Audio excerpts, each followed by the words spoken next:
Major medical advances have come about through studying people, not animals. Sewerage, clean water, and decent housing transformed Britain and did more to lower death rates than all the drugs and vaccines put together. It was done by studying how people lived and improving their living conditions.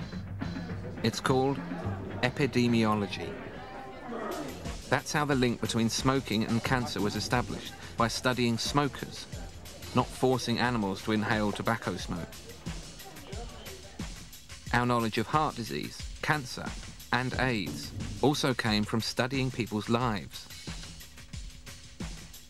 We didn't need animal experiments to tell us that environmental pollution causes ill health.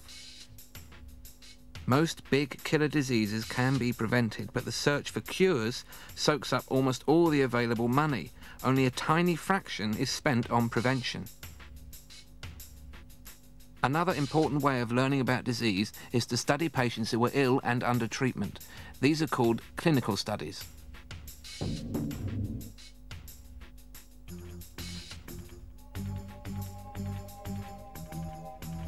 Computer models can replace dissection in schools and universities. We're made up of cells, and testing a few of them can often show how our whole body might react. Human cancer cells are increasingly being used for cancer research in preference to mice.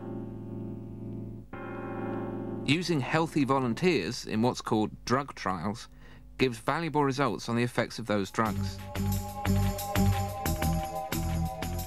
Carrying out research on dead bodies also provides important information. Whenever researchers have been made to look for alternatives to animals, they've found them. The ultimate defense of vivisection is that they have to test their products on a whole body. We agree. The problem is, they've chosen the wrong body. Some scientists say you can't study a whole body in a test tube. Therefore, we will always need animal experiments. My response to that is, no, you can't study a whole animal in a test tube, but if you combine test tube experiments with computer modelling, which could scale up those results to the living organism, and you do safe and ethical studies in human beings who are whole bodies, then I believe by a combination of approaches we will be able to replace animal experiments. Drugs, medicine, surgery can do so much. They can help to pick up the pieces, they may prolong life a little, but the most important area is that of prevention. And in prevention, animals do not help us.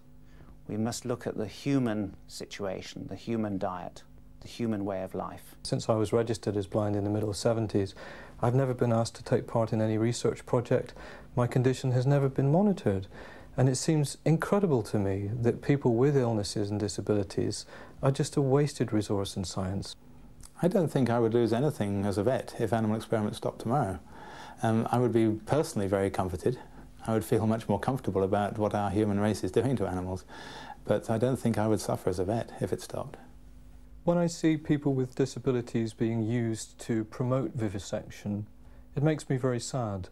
Animal research has been conducted looking into the causes of my condition, RP, for over 70 years now, the first experiments taking place in the 1930s. And here I am in 2000, still waiting for the promised cure.